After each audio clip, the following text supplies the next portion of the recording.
Hey guys and gals, what's going on? Misan here, and today I am going to be talking about a manga that I just read, only the second manga that I actually finished from start to finish, obviously, and it's called Solanin, written and drawn by Inu Asano. Yes, the Inu Asano. I've never actually read any manga from him before. The first manga that I finished was very recently. I finished Erased, and that was a really good manga. I look forward to seeing the anime.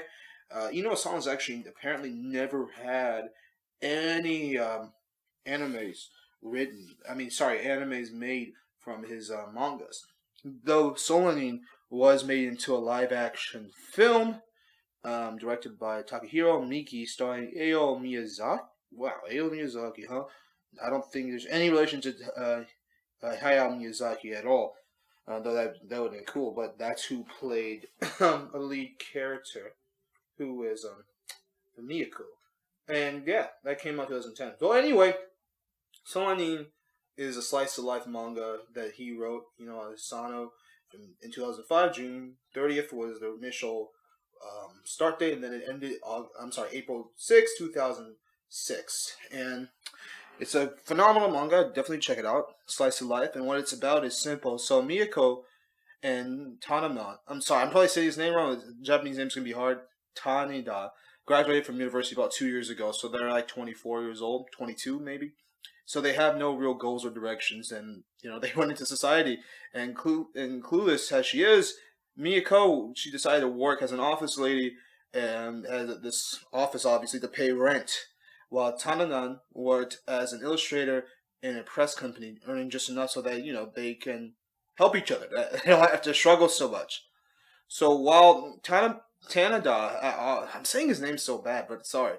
He goes with his bandmates a lot to jam and whatnot.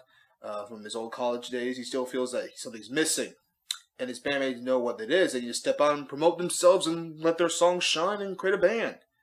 And the story really starts where Miyako decides to quit her job because she hates her job. She just feels emptiness, and this is, I think, the biggest theme in Solani, is that feeling of emptiness that people of this age have. And I'm 25 right now, so I could really relate to these characters a lot. And Asano, I have to say, after reading this, I'm definitely going to read more of his stuff. I'm probably going to check out a girl on the shore, and Poom Poom Good Night, or I think it's Good Night Poom Poom maybe. He's got some great works, and reading the synopsis of all those, it sounds very, very interesting. So the feeling of emptiness of these characters experience is what really, I believe, hits it home for so many of its readers, and why it's still, to this day, 13 years later, it's still almost 13 years later, it is still very popular. Well, actually, it's been just a little over 13 years, a little over 12 years since it ended, and almost 13 years since it started. So Miyako is empty because she doesn't really know what she wants out of life. She has no real passion, it looks like. She just kind of living her life doing nothing. She has no idea what she wants to do. She just is making money, and she thinks that will help her at least just live. While Tanada, I'm trying not to get into spoilers here, but there's a nice split in the middle of the story where things go a completely different direction than you would expect. Where Tanada, he wants to be a musician, but he just feels he's chained to the fact that he has to work so he can pay for this apartment with Miyako. And there are other characters as well who experience this emptiness. And I love the way that Asano kind of went into how these characters experience their emptiness, because it's a hard thing to express when in an art, when characters are experiencing emptiness, and they're kind of going into these types of feelings that are just deep yet and unsatisfying, yet just kind of complex and simple at the same time.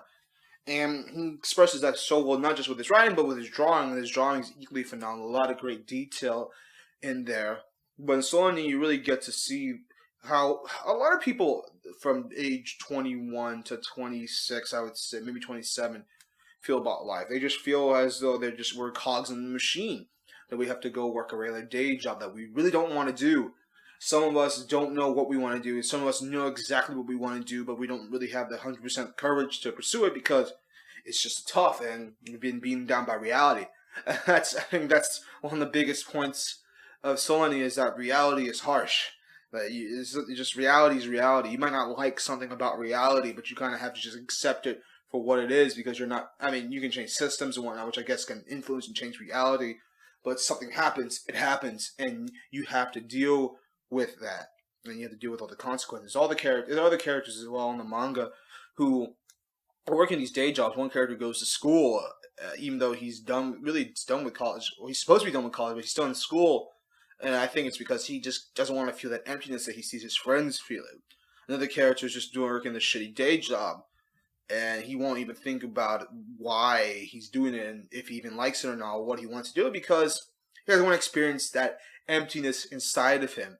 And all these characters are really just running away from themselves and not really wanting to self-reflect. But when they are able to self-reflect, they're able to come to these big conclusions that lead to better, bigger, and better things. But the thing about Solanin that I really liked is that it had a really nice natural progression. It didn't really go from here to like, oh wow, this amazing epic, and some cool stuff happens for sure. But it feels like this would actually happen in real life, and this is what Asano is great at. He's a fantastic mangaka. He's really great at just. He's kind of like he kind of reminds me of the Makoto Shinkai manga, I guess. I mean, Makoto Shinkai's had some manga. I think all of his movies, including Voices of a Distant Star, have been made into a manga. The 5 centimeters per second manga is absolutely great. I definitely recommend that. But he's able to really take, like Shinkai, these emotions of everyday life and these what goes on in everyday life and really pierce through the veil and really show us what the underworking is, what's going on inside, and how we as humans really operate and feel our way through our lives, and just how you can just sense. I love how you can sense a dissatisfaction in these characters, how just unsatisfied they were with their lives, and how their lives weren't terrible, but they weren't special. They weren't. In the afterword, I'll read this at the end, but the afterword kind of talks a little bit about this. It's really cool about what kind of people they are, and they're nothing special. They're not horrible, but it's just that it's the mediocrity of everyday life that they want to avoid. They don't want to be mediocre people. They want to have these great lives, but they're too afraid to go after these great lives, and there are needs that need to be met that aren't being met. So because of that, they all just feel empty inside, and they try to act out in certain ways to really fill that void when they realize in the end it's really inside of themselves, and they're just gonna have to really face themselves. So here's the afterword that Asano wrote, and it's at the end, or yeah, at the end, the last page basically of Solanin. In his words, I drew Solanin when I was about 24 years old. I had just graduated from college and was feeling a bit insecure about my ability to succeed as a manga artist and whether I would be able to continue to draw manga that were true to myself. In my anxiety and impatience, I felt that all I could do in my manga was try to get a true depiction of the times as experienced by my generation. Lovers, friends, money, jobs, a society with an unclear future, one's own pride. Writing these multiple, entangling factors, perhaps they are unable to draw any conclusions. Perhaps this instant now is just a small part of their futile days. The only thing that's certain is that they can never return to the days gone by. There's nothing cool about these characters. They're just your average 20-something-years who blend into the backdrop of the city. But the most important message in our lives don't come from musicians on stage or stars on TV. They come from the average people all around you, the ones who are just feet away from you. That's what I believe. Asano, 2008. Thank you all for checking this out. If you like this, please like, comment, subscribe. Check out my web novel, Orange and Blue. My Patreon page is Fantastic Rewards. Again, Etsy shop with some great art by Long Cruz. Check that out. And I'll see you all soon. You have a great day. Goodbye.